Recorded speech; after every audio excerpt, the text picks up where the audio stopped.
Hello everyone, and welcome. I'm River Raven Miniatures, and today we're going to be painting some Stormcasts. Now, my Stormcasts are from the monthly subscription of Mortal Realms. I ended up ending that a little while ago, so I have a mix of models. Here's some test runs that I did, but these colours never really sat well with me, and I definitely didn't want to do the gold that you see on most Stormcasts. So this is what I ended up with, a sort of medieval crusader look. I think that it works really well for the Stormcast, and it takes away that look of good that they kind of have and sort of gives them more of a somewhat sinister vibe. Here's some other models that I've done some colour schemes on. They're for a different project, but I just wanted to show them off here, and hopefully one day we do get around to this project. If you think you recognise the colours, let me know down below and see if you can guess what they're from.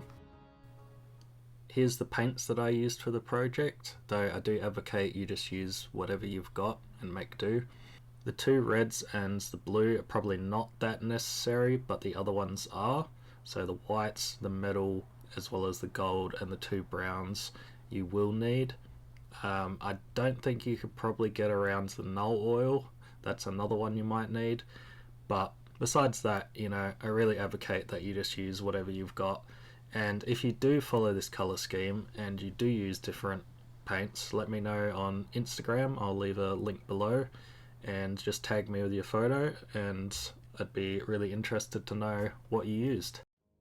First up, I hit them with a spray-on Chaos Black, and completely optional. You can use any type of black if you want to do an undercoat. Maybe you don't like doing undercoat, totally up to you.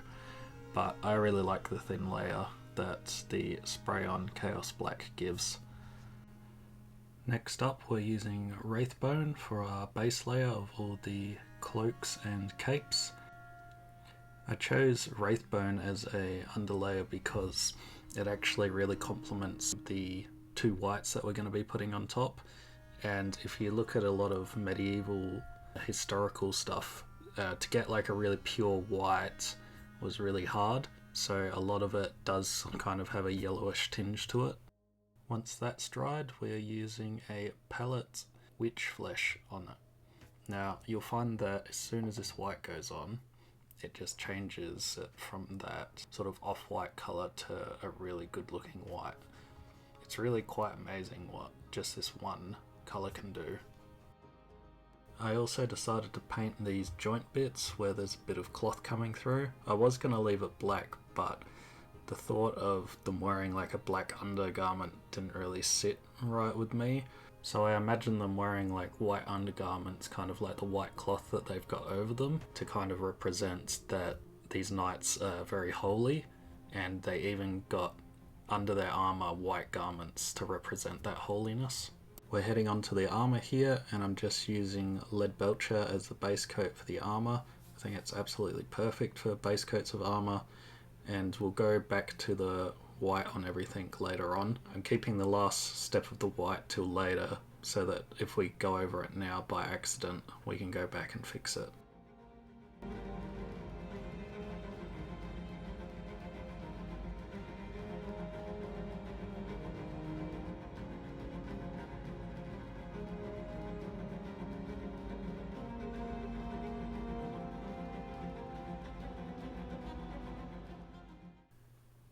Next up, we're just taking our Null Oil and running it all over the Lead Belcher we just put on.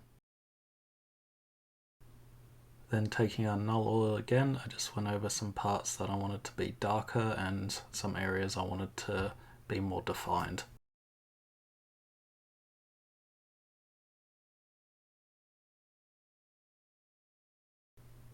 Now we're on to the belts and leathers, and this is where you can really start seeing it come together. I'm using Mournfang Brown for this part, and adding on this brown really starts to give it that medieval crusader look that I was going for.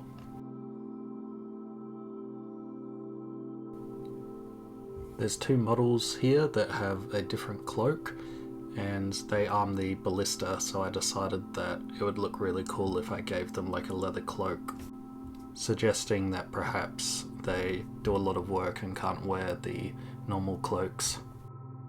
I don't quite remember why I decided to start doing the highlights now, but apparently I did. Here I'm just using Necron compound. I used to use Stormhost Silver a lot for highlights, but realistically that's for silvers, it's not for armor. And Necron compound paired with the Null Oil and Lead Belcher will give you plenty enough highlights.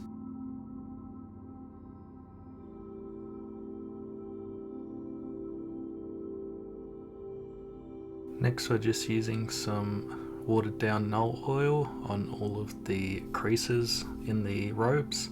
I find that a lot of people only use Null Oil for armor, but it works really well. It's just a shade for these cloths. And now we're just finishing off the cloak with Vallejo Off-White, though really you could use any white as long as it's proper white and doesn't have anything else in it. And I'm just keeping it a very light dry brush over the top so that we don't get too much of it and that it hits all of the tips of the cape.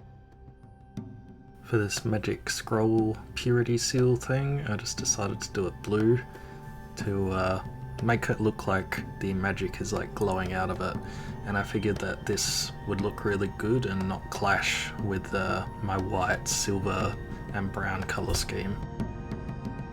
Next we're using Retributer Armor on the gold parts. Now the trick with this is you only want to use it on little parts, like you can see the lion's head here as well as the shoulder. You don't want to go overboard with this because, well, you'll end up looking like Gamesworkshop's Stormcast, which are completely gold, which I really don't like.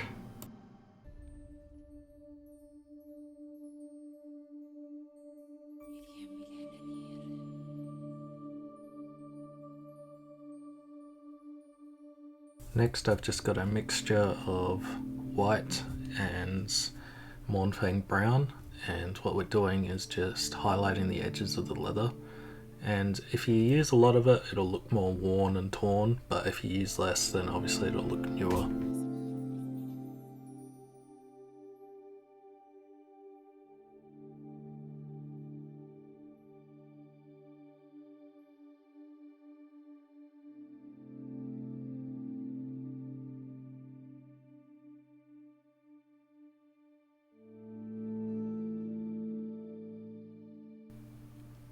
Alright, with some watered down Vallejo Heavy Red, I'm going to start applying it as its blood.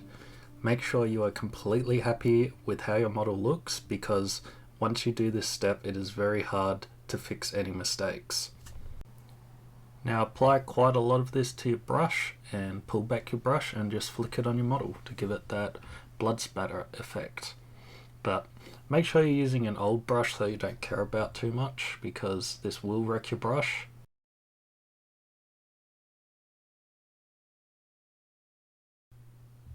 Taking the same brush with whatever's left on it, I'm just dabbing over some of the blood splatter spots to build it up a little bit more. Obviously you want to be a bit careful doing this, unless you want to build up like a heap of blood. This step is totally optional, of course. You don't have to do this. You could keep them 100% clean and not dirty, but I really like giving my models like a grittiness, and it gives them a sort of story of where they've been. So that's why I'm doing it, but it's totally up to you. Now that that watered down first layer of heavy red is done, I'm adding some Mephiston Red, which is going to make it look a lot fresher. And you can see that it's sort of adding this layer of this knight has been running through the battlefield, cutting down enemies, and he's got old blood with fresh blood all over him. And I like that it's sort of giving him that story. So I accidentally forgot to record me painting the bases, but basically I did Dryad bark, very much watered down, and did 2 coats of that, and then a little bit of a dry brush over the top, as well as painting the leaf screen like you can see here, and a bit of gold on certain things, as well as doing a dry brush in grey for the stone. And then I just added some of these grass pieces from the army painter, and I cut some of them down to shove them into the cracks here so that it looks like the plant's kind of sticking up out of the ground like it would in real life. And the last thing that I forgot to film was, as you can see on the cloak here, I actually painted mud and stuff onto the cloak as well as the armor and the feet, because I'm going for a very muddy look, like it's just been raining. So now we're going to be doing the Grift Hounds, and I went a little bit wild with these. I've had the idea of doing purple griffins for like a really long time, and I cannot remember where I actually got that idea from. But with these models, I thought it was a little bit risky to go this route, as it may not have worked. I think in the end it did turn out good. I was going to do like a grey or a brown for them, sort of like a very standard griffin type colour, but I'm glad that I decided to do something different and, you know, hope for the best, and I think it actually turned out really well.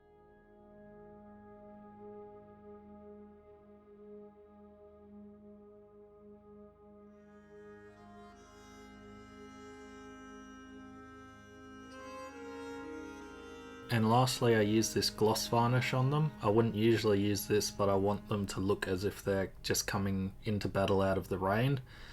And this is actually for canvases. I paint some canvases sometimes. But yeah, it gives them that wet look that you can't really achieve with other model finishes.